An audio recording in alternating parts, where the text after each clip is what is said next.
Gentile pubblico della Voce della Valle, ben ritrovati in piazza. Insomma, le valli del Brenta, ma non soltanto le valli del Brenta, hanno patito con diciamo, l'esodo, con l'emigrazione, grandi difficoltà. Insomma, la povertà, diciamo che una volta forse non era una vergogna, era realmente diventata una cosa normale, che però la gente cercava rifugio dove ci si poteva arrangiare. Mi ricordo che proprio Luca Ferrazzoli, presidente della comunità montana del Brenta, ha detto che proprio tanti immigrati furono diciamo così, ricevuti in Sicilia e lì trovarono dimora, trovarono ospitalità. Ecco, bello questo momento dove c'è la gente che partecipa, dove le emergenze vengono accolte dalle popolazioni, specie le popolazioni più umili, si danno da fare, perché mia mamma mi diceva sempre che è difficile che uno con la pancia piena possa capire la fame nel mondo. Quando uno è sazio dice chi se ne frega, non è possibile che abbiano fame. Insomma, tanti di questi luoghi comuni. Oggi parliamo di fede, ma anche di partecipazione, anche di voler fare delle cose discriminando un po' e senza pregiudizi. Io ringrazio, intanto l'abbiamo citato prima su Scratch, Fabio Casotto, che lui arriva dal ciclismo, anche questo è uno sport di grande sofferenza. Tu, Fabio, hai partecipato ad alti livelli al ciclismo. Io mi ricordo la Bassano Vaillon, ma ancora prima mi ricordo quando eri allievo al Gran Premio Comunità Montana del Brenta. Sì, sono state esperienze e anni direi intensi, belli, ricchi, anche faticosi, dove ho cominciato anche un po' a sperimentarmi personalmente e a vedere che tutto sommato qualcosa valevo. E sono stati piacevoli anni, insomma, in cui le lotte con i vari Tapparello e altri che adesso stanno lottando al Giro. Sì, sono ricordi piacevoli, insomma, di un'era che mi ha visto anche protagonista e che mi ha fatto crescere dal profilo umano e anche sportivo, ecco. Ecco, andiamo a dire che essere davanti a un bandiera che ha vestito la maglia rosa, allora ti dico, ma perché non hai continuato a fare sport, a fare ciclismo e poi perché hai preso un'altra strada che tra poco la diremo ai nostri telespettatori? Certo, e di per sé un po' la storia è abbastanza complessa, però provando ad arrivare un po' al dunque, il ciclismo è stato per me un'esperienza fantastica, però personalmente a me piace usare questa immagine. Quando ti arriva in mano il gelato fatto dal campione del mondo di gelateria, lasci volentieri anche la coppetta che compri al bar. Certo, quindi tu hai avuto questa chiamata. Diciamo, cioè, tu hai fatto il seminarista, adesso stai completando, tra poco sarai prossimo alla vestizione di questa casacca, che non è certo una vestizione di una maglia diciamo tanto leggera da portare. Quando è che diventerai prete? Allora, a Dio piacendo, il prossimo giugno, ecco, del 2017, sì, sarà un'altra veste completamente nuova. In realtà l'arrivo però non è più uno striscione rosso, ma come piace dire al mio rettore, Don Giampaolo Dienin, l'arrivo sarà la fatica anche dello stare con gli ultimi, con i poveri, dello stare sulla croce dell'umanità, che come hai appena accennato può essere la pancia vuota, può essere tante povertà umane, spirituali, di vita, chi può dire? Mettersi insomma a disposizione. Sì, a servizio proprio. Don Lucio Nicoletto, io so che lei è espatriato in Brasile, tanto sono contento di avere qua un ragazzo che grazie allo sport insomma è diventato qualcosa di importante, è diventato un individuo che ha capito grazie al suo percorso che può essere utile anche in altre vesti. Lei invece è in Brasile, se non sbaglio, e lì di cosa si occupa?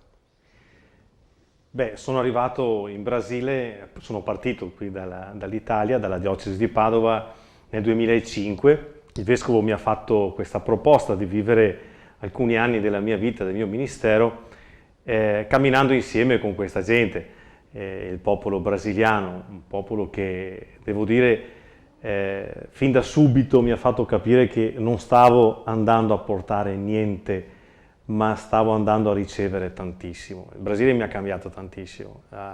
Devo al Brasile proprio un cambiamento radicale della mia vita.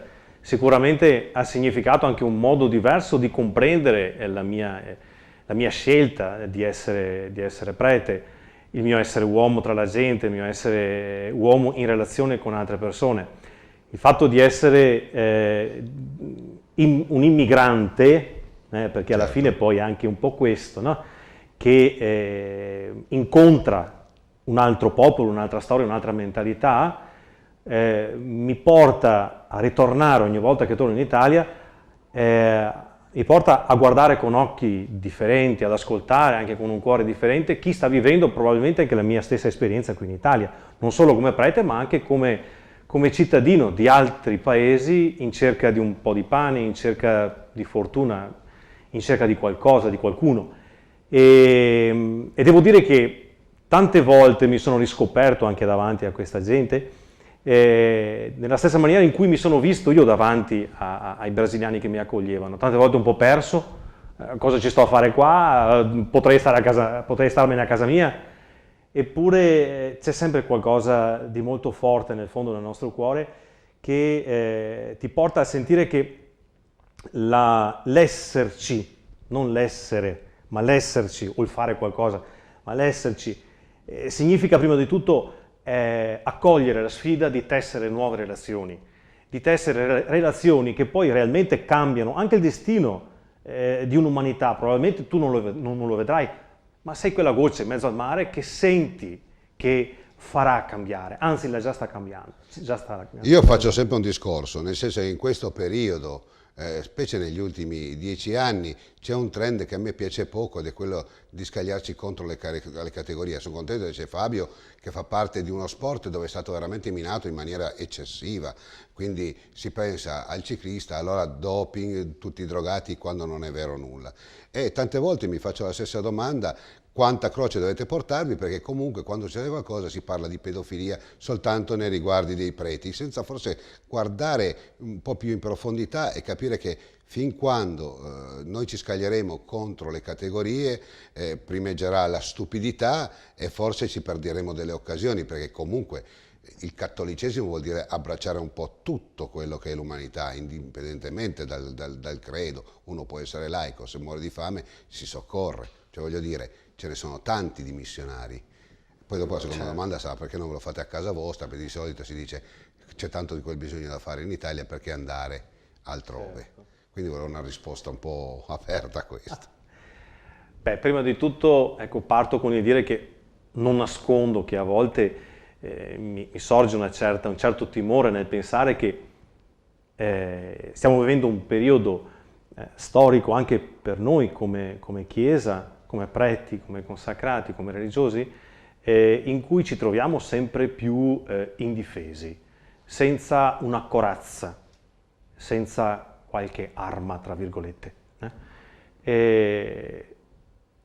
Permettimi di dirti che nonostante questo possa fare un po' di paura, umanamente penso sia comprensibile, però ringrazio il Signore, perché questo ci porta prima di tutto a chiederci in chi abbiamo riposto la nostra fiducia.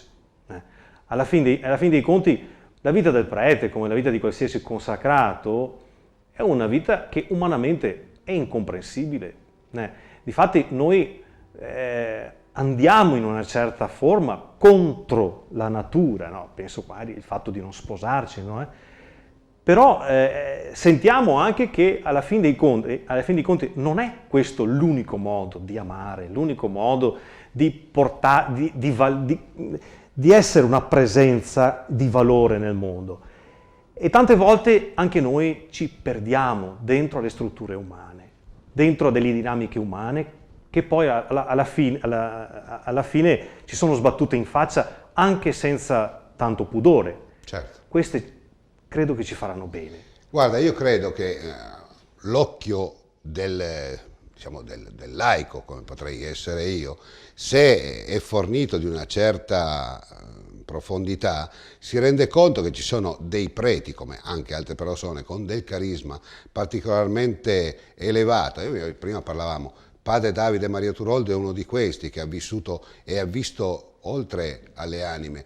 lui poteva parlare di famiglia benché non fosse sposato, perché aveva delle arti, delle doti sue particolari che sapevano esprimere il contesto sia del credo ma anche della laicità, cioè è sempre stato molto aperto a questo tipo, come anche Papa Francesco, un Papa Francesco dove dice che il sesso fa bene, cioè voglio dire crolla il mondo, invece bisogna anche interpretarle le dinamiche. Se andiamo a vedere nelle grandi abbazie, nelle grandi chiese, le estasi di Canova eccetera, richiamano proprio a quello, cioè voglio dire c'è tanta stupidità anche da parte nostra che non abbiamo avuto orecchie per ascoltare, oppure siete una diciamo, complicità è vostra che non sapete come spiegarla la fede?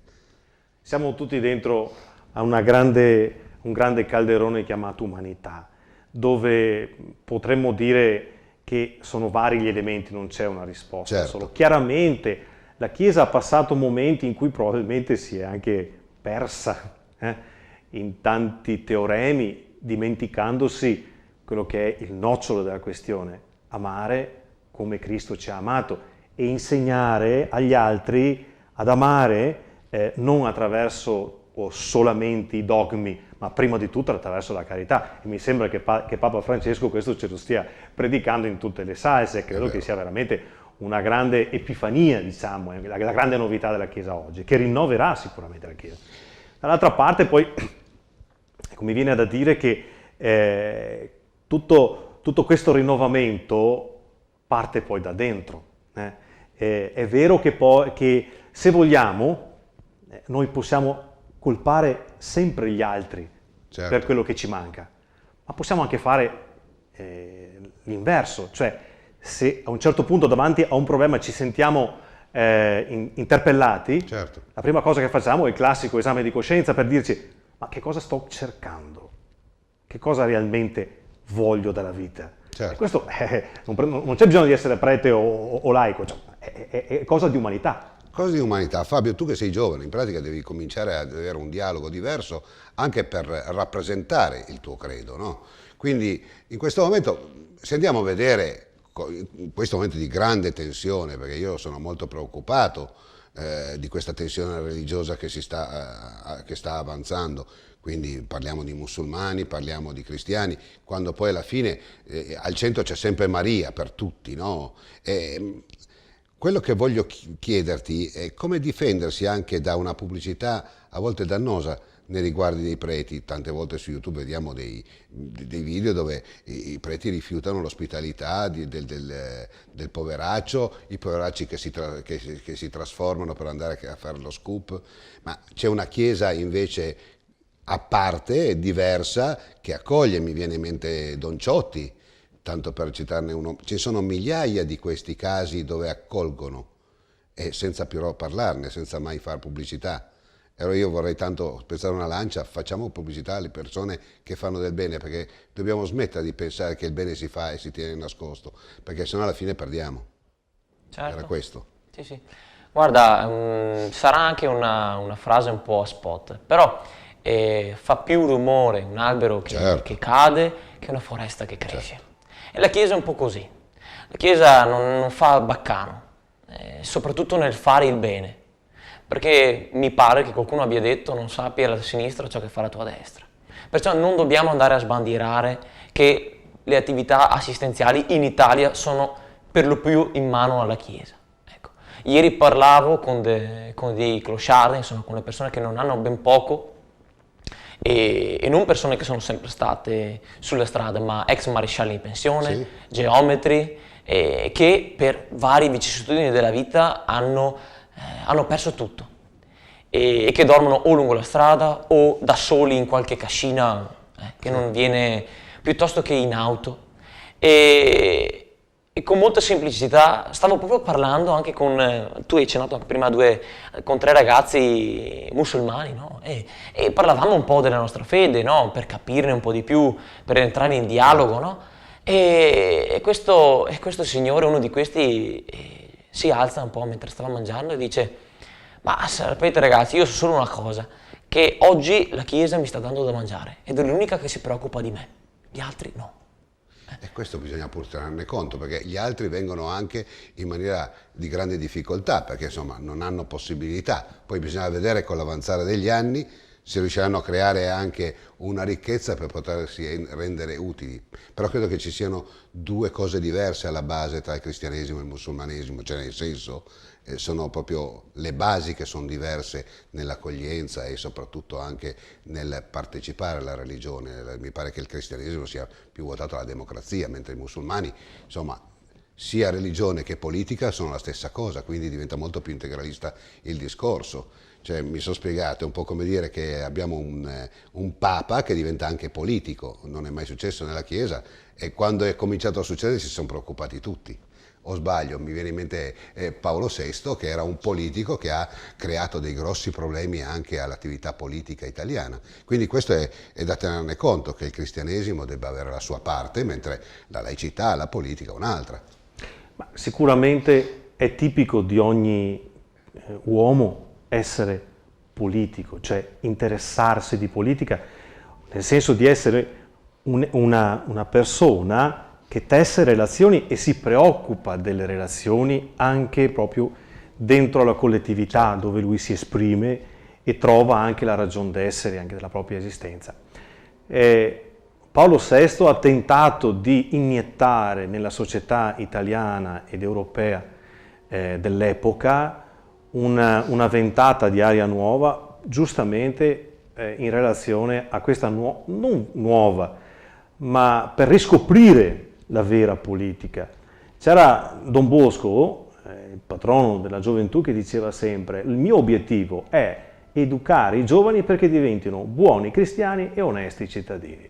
Ma penso che più semplice e concreto di così si muoia, perché a un certo punto, cioè, un buon cristiano non è quello che si chiude in chiesa, non possiamo pensarla così, ma Gesù stesso nel Tempio ci sta poco, Gesù stesso è sulla strada, Gesù stesso è la gente.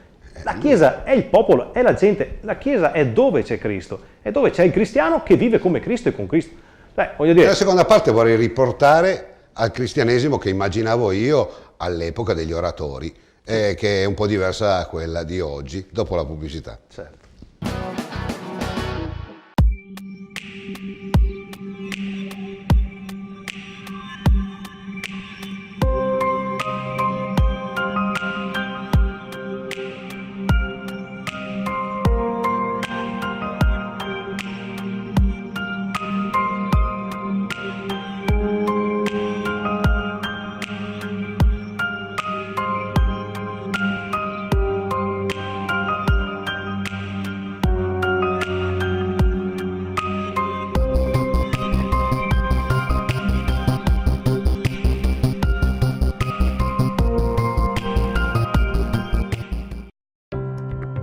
L'hotel alla Corte è situato in un borgo ai piedi delle colline bassanesi, a 2 passi dallo storico Ponte degli Alpini. L'hotel alla Corte dispone di 32 camere di categoria superior, finemente arredate e attrezzate con i comfort più moderni, dotato di rete Wi-Fi, disponibile gratuitamente in tutta la struttura. I nostri ospiti troveranno un ambiente accogliente e ideale per buffet, cerimonie, banchetti, incontri aziendali e appuntamenti d'affari. Inoltre la struttura è fornita di ampio parcheggio custodito la notte. La nostra struttura vanta il servizio Bike Hotel per un noleggio e custodia biciclette, spazio per lavaggio e officina. All'hotel alla Corte sono annessi un ristorante e una pizzeria. Per gustare i nostri prodotti potrete scegliere diverse sistemazioni, fra cui una fresca terrazza estiva. Hotel alla Corte.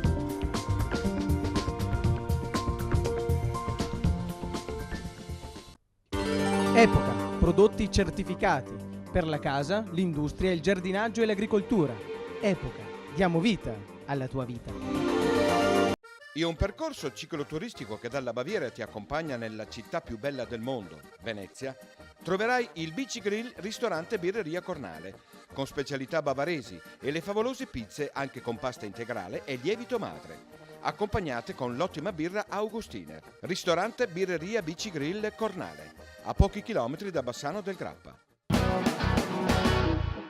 Ben rientrati amici della Voce. Insomma, io prima tra la pubblicità pensavo, ma perché a me? Perché io sono stato beneficiato quando ero così ragazzino da queste corti, da queste parrocchie dove c'era sempre il doposcuola e quindi i ragazzini potevano trovarsi tranquillamente a giocare a pallone, a calcio balilla, eccetera. Beh, io ricordo che a quell'epoca non è che entravo molto volentieri a fare il catechismo come forse il 90% dei miei amici, si entrava volentieri per fare dello sport, per giocare, ed era anche giusto se vogliamo, ed era anche giusto come era l'accoglienza. Allora io sono un cristiano perché vivo in Italia e a me piace il cristianesimo, vuoi perché sono stato abituato così, quindi altre religioni le voglio approfondire, voglio conoscerle, però chiaramente il mio cuore è votato là e quindi anche per tradizioni, e qua lo dico proprio in maniera becera, il crocifisso mi piace vederlo, non mi sussulta nessun fastidio,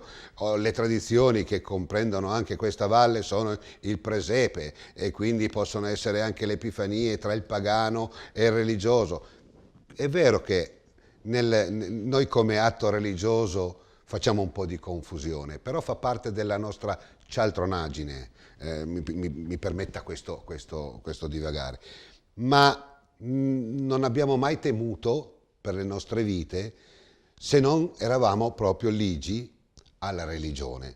Nessuno è mai venuto a minacciarci, non abbiamo mai fatto clamore se qualcuno non studiava il catechismo in chiesa e preferiva andare a fare un'altra ora di oratorio o di musica al posto dell'ora di religione.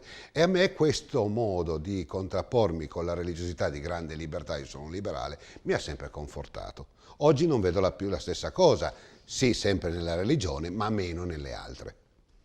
Come vi ponete? Cioè, cosa vi interscambiate? Credo che una delle esperienze che più mi hanno fatto bene in questo senso, in questi anni, sia stata proprio quella di cadere in una realtà lì alla periferia di Rio de Janeiro, in questa babele di vie, di case, ma anche di credenze religiose che al primo impatto chiaramente non lascia indifferenti, ecco. Anche nel modo stesso del vivere la propria fede. Erano gli anni in cui Papa Benedetto XVI ci interpellava con alcune uscite, diciamo così, sue, del tipo: guardate, il problema probabilmente non è quello di conservare la nostra fede con la spada, probabilmente il nostro problema è quello di capire qual è il tipo di fede che stiamo professando. Perché è tipico della pedagogia umana arrabbiarsi con gli altri quando si ha paura di perdere qualcosa. La fede non si perde. Perché? Perché la fede è l'amore che abbiamo per Cristo, è il nostro desiderio di seguirlo. Chi può rubarcelo? Nessuno. Ok?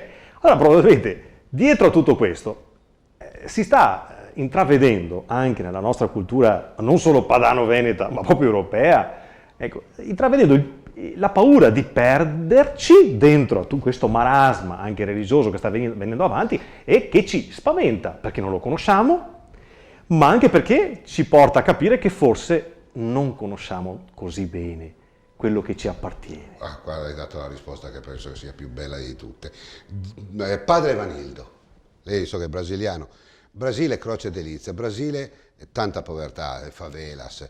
E dove c'è più povertà c'è più religione. Allora io non so se sia ignoranza o se sia l'ultimo appello, perdere completamente la speranza dell'umanità e quindi andare dove tu pensi che ci sia qualcuno che al di sopra possa prevedere per te. E quindi anche una religione di comodo, mi perdoni, nel senso che se sono poveri un po' dovrebbero incazzarsi di più, ma credo che però proprio in quei luoghi ci sia una religione veramente profonda.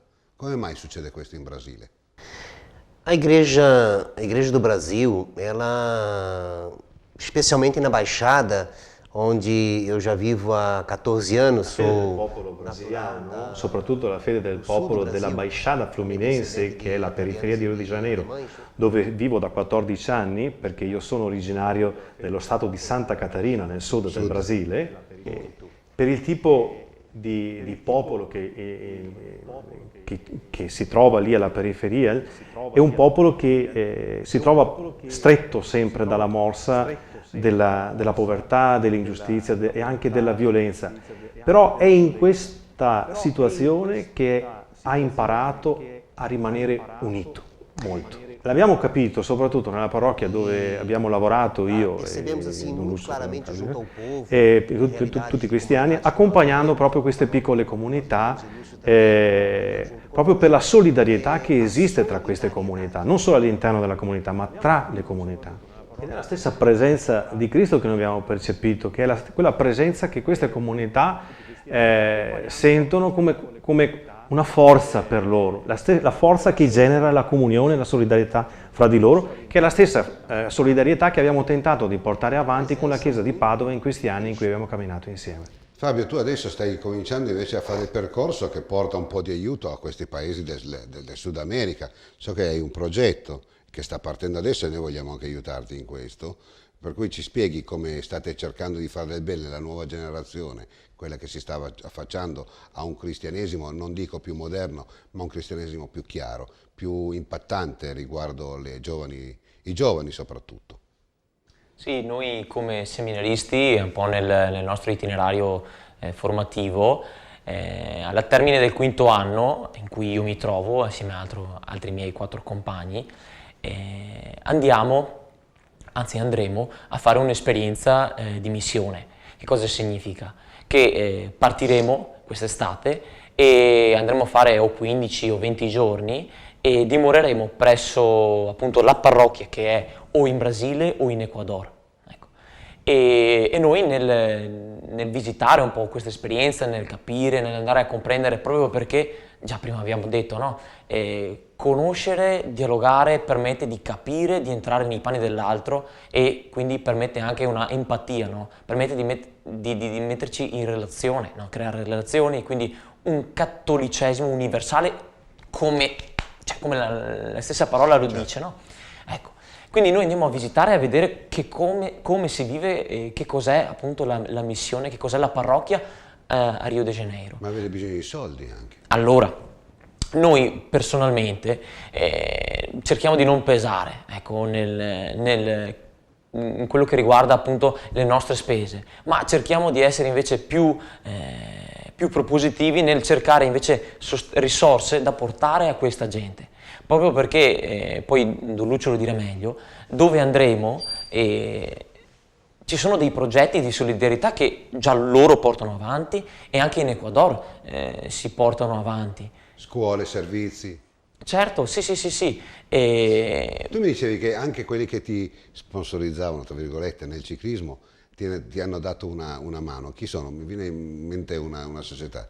Sì, beh, io ti dico, quando correvo, appunto, tu sai bene, no, nella Pressix, Zanon, Tosetto, ecco, io devo dire che questi Transponsor, piuttosto che la P3 di mio zio, sono stati subito gentili e si sono offerti, ma non solo loro, ce ne sono tanti altri, anche compaesani miei, Zanarella, piuttosto che Tosetto, insomma, ce ne sono un sacco. Ripongono in te perché ti conoscono e sanno che sei un bravo ragazzo e quindi dicono sicuramente queste cose verranno fatte.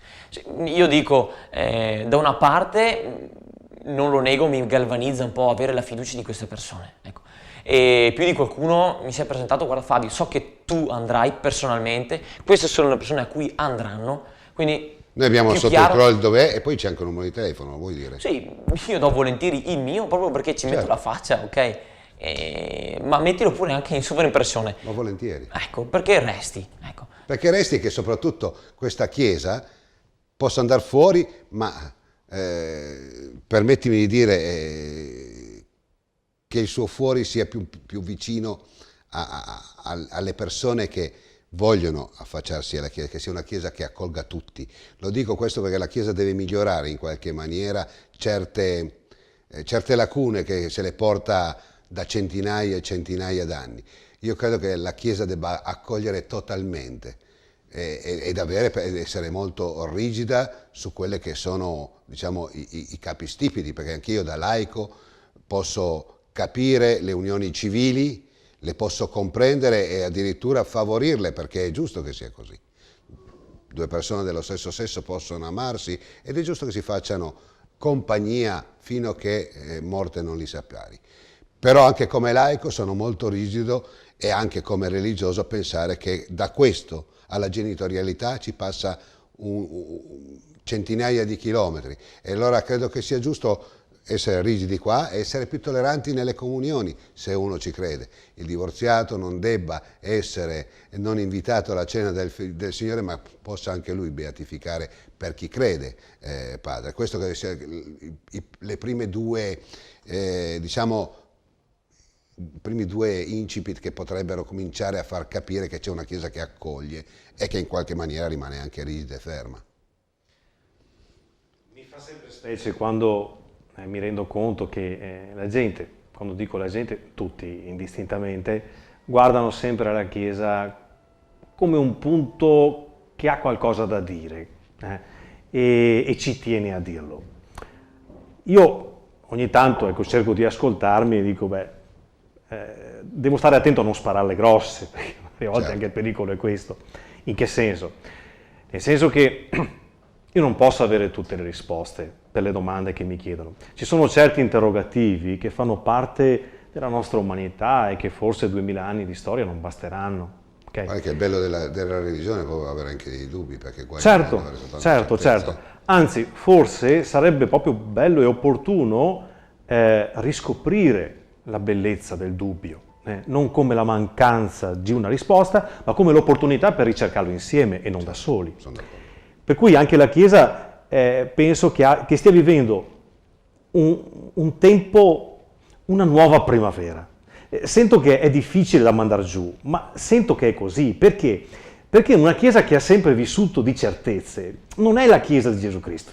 Cioè, Gesù Cristo non ha dato delle certezze, anzi Lui è stato la certezza e ci ha indicato che c'è una certezza solo, che ci amiamo gli uni gli altri come Lui ci ha amato. Questo è il cammino, chiuso. Il resto possiamo dire, appunto, ok? Quindi questo è una realtà da coniugare. Ognuno può coniugarla, ma senza distogliere lo sguardo da Cristo. Okay? L'importante, credo, che sia proprio recuperare quello che, se fino adesso è stata un'opzione non è. Cioè la missione non è l'opzione della Chiesa. La missione è la natura della Chiesa. Questo ce l'hanno spiegato i vescovi 70 anni fa.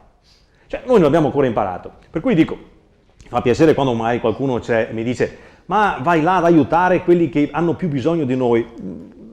No. Bisogno. Io vado là perché io ho bisogno di loro, perché mi fanno sentire più uomo, mi disinstallano, mi scrollano da dosso le mie certezze e mi aiutano a capire che sto mondo ritroverai il cammino per dare un futuro a se stesso, alle future generazioni, nella misura in cui sarà capace anche di lasciar cadere tanti schemi, tante idee, tanti pregiudizi, preconcetti e comincerà proprio a stringersi in un grande cerchio di dialogo, di relazioni nuove, probabilmente anche per reinventarsi, perché la Chiesa è giovane proprio perché ha il coraggio a un certo punto di dire usciamo. Questa è la missione. Io intanto Don Lucio ti ringrazio tantissimo per quello che hai detto, siamo in chiusura, il tempo vola proprio quando è così, ma io mi auguro che voi possiate venire ancora in questa trasmissione, che vi accogliamo a braccia aperte, anche a padre Vanildo Greci, grazie per essere stato con noi. Fabio, io continuo a mettere il tuo numero di telefono e pensare che un ragazzo giovane insieme ad altri andate, perché il bene c'è da fare dappertutto, non è che fuori dalla porta di casa non ci sia il bene. Io sto rabbrividendo in queste ore a pensare che ci sono centinaia di bambini che vengono massacrati negli scafi. L'ultima è stata proprio una cosa tremenda, bambini sotto coperta, affogati, ma se nella mente dell'umanità ci possa essere soltanto un po' di comprensione, dovremmo rabbrividire a pensare ancora a delle frontiere, perché il bene comunque bisogna farlo, ma non perché siamo obbligati, perché dovrebbe essere quasi una consuetudine della fratellanza, se non abbiamo capito un cazzo, scusatemi il termine. Con questo è proprio tutto, io vi ringrazio, ti auguro buon viaggio Fabio, e sono contento che un corridore è diventato prete, per me è stata una benedizione e vuol dire che nel mio piccolo qualcosa ho fatto, anche l'1% mi ha fatto piacere. A te, insomma, adesso c'è Rio, lui parte e non ci sono casini, perché sai che adesso succede che con Rio tutti quanti siamo preoccupati perché c'è questa zanzara e tutti sono molto preoccupati. Non sono preoccupati per questi 4 ragazzi che vanno a fare del bene e non se ne parla. Mi piacerebbe poi aprire un dialogo sulla stupidità con te, Don Lucio. Consiglio a tutti appunto quel libro meraviglioso di Giovanni Maria Cipolla, Le leggi fondamentali della stupidità umana. Deve essere fantastico. Sì, proprio ci aiuta a capire un attimo come tante cose potrebbero essere risolte solo cercando di mettere insieme il bene che c'è tra noi, ok? E non solo lasciando circolare la stupidità, perché questo farebbe molto più rumore. Sono d'accordo. Buonanotte ragazzi, buonanotte ai Buonanotte nostri a voi, telespettatori. grazie.